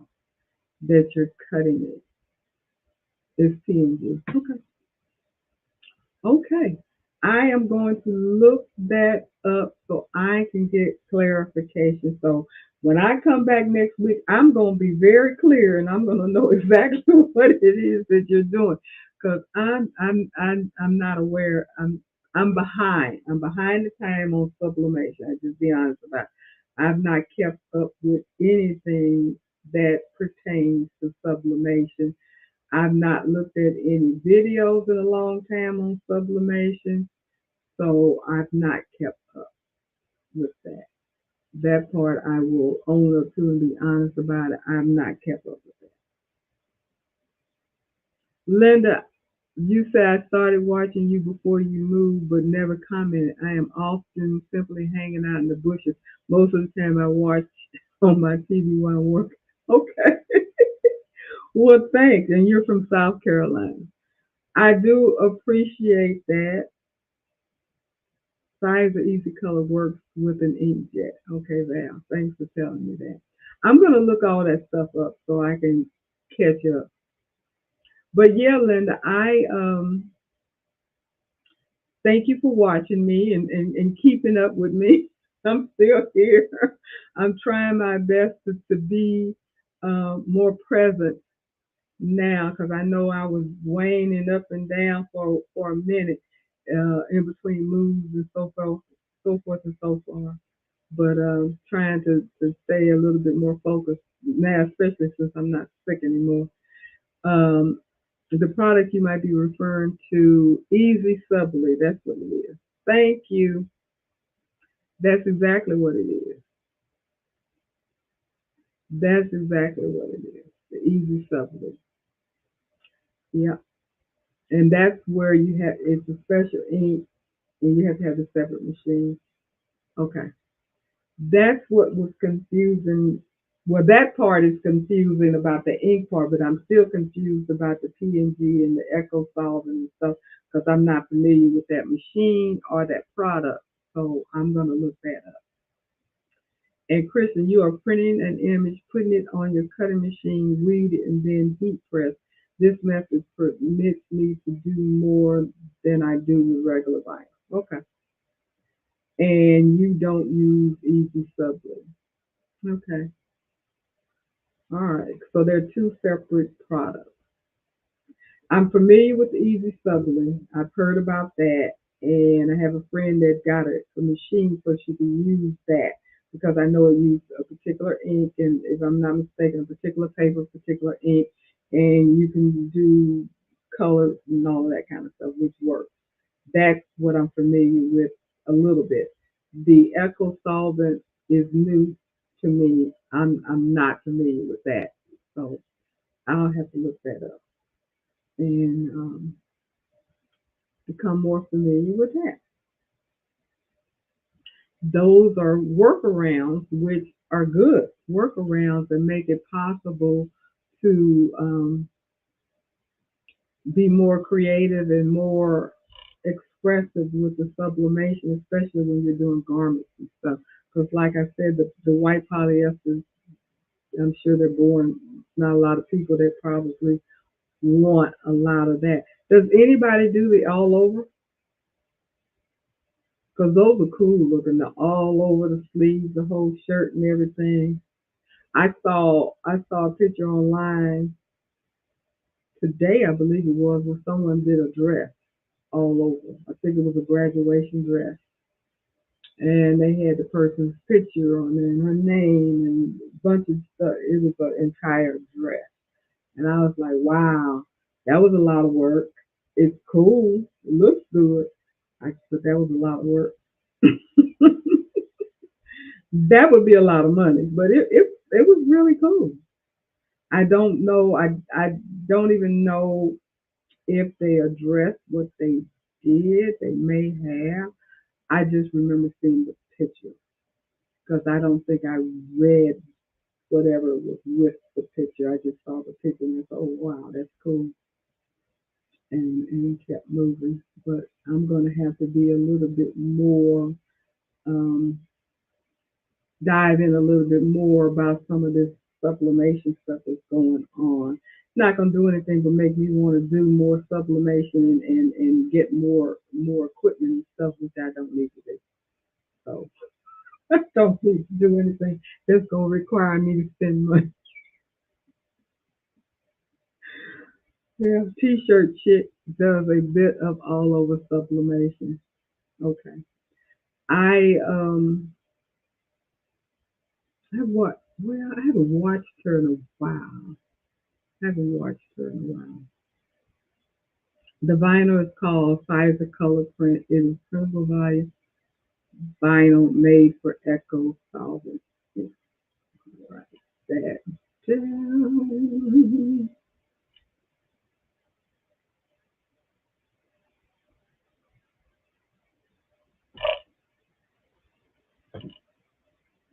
I get a lot, well, because I buy from Condi. I don't know if anybody else buys from Condi, and I don't know if there's a difference in price. I know I stopped buying from Heat Press Nation because of my sublimation machine situation that I had with them, and they really ticked me off. And so I stopped buying from them. And I stopped buying from Pro, what is it? Pro Heat, Pro somebody, because I had bought some rhinestone transfers from them that were, do not ever buy anything. Is it Pro World? I believe it's Pro World. Don't ever buy rhinestone templates or anything that has to do with rhinestones, rhinestone studs, any of that from Pro World. Their quality is not good, and they know it. They know it. I bought some templates from them and ruined several shirts and jackets, and they reimbursed me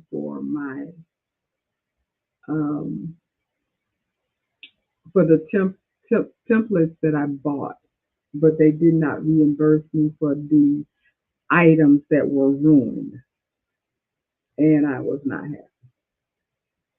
They admitted that it was their product. They reimbursed me, did not reimburse me for my ruined jackets and shirts. I was not happy, not at all. So I don't.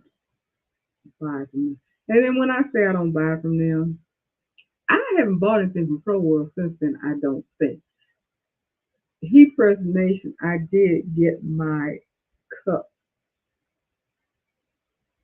my tumbler fresh from them, but that's because they had a good price on them. But I've been buying from Condi, and I'm happy with them. And I've looked at prices, and I have not seen a big difference. When I say buying from Condi, I'm talking about like supplies, not I haven't bought any machines or anything from them, but I bought tumblers and paper and ink and just supplies from them.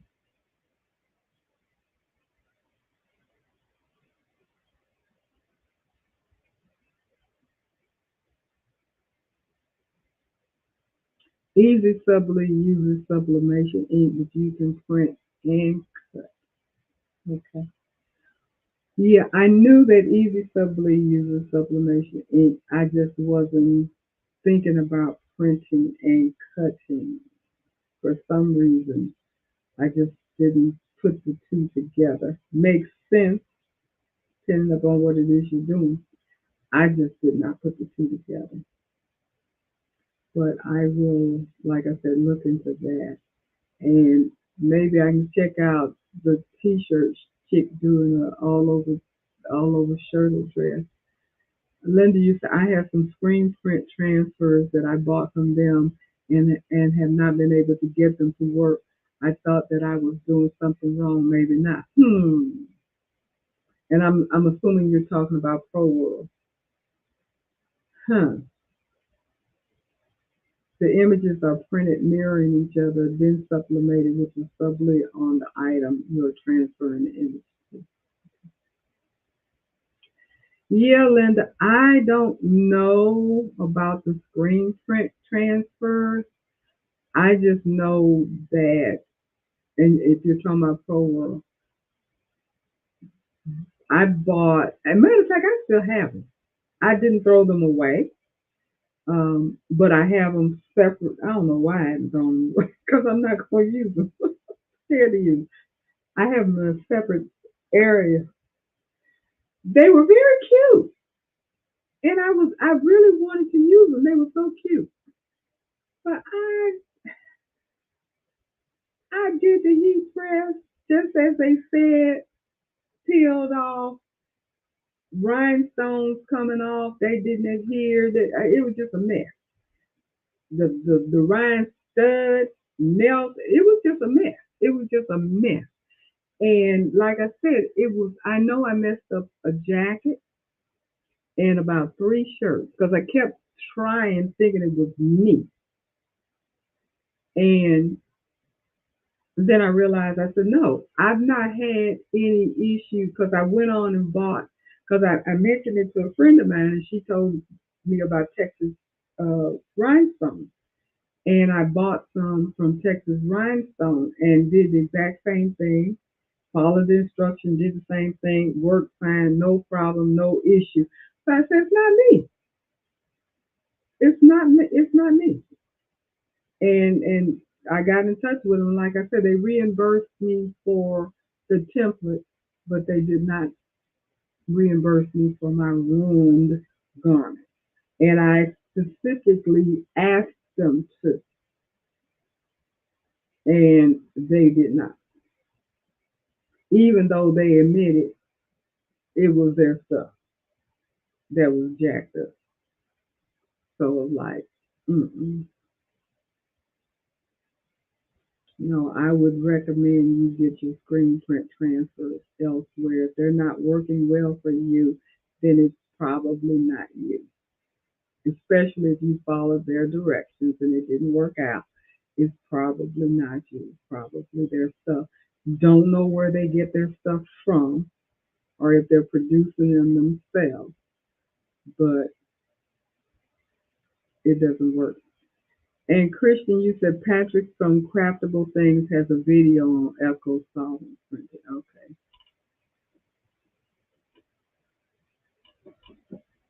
Craftable. Craftable things.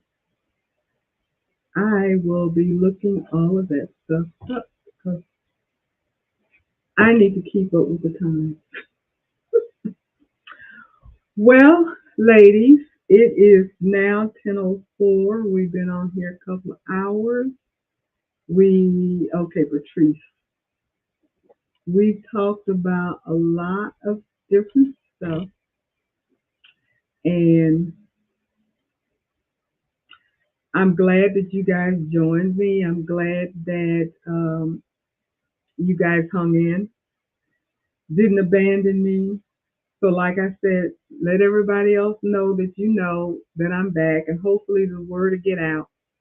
I'll put another announcement in the community page. I wish there was a way for that community page to be up front, and I don't know if there is or not to get the message out, but let people know that I'm back. And if all goes as I plan, we will be talking about um, embroidering on caps next week, and anything else that you guys want to talk about. And until then, I guess we need to sign off and say good night. And again, thank you for coming back. Appreciate it. And I will talk to you guys next Tuesday. Have a wonderful rest of your week. Good night.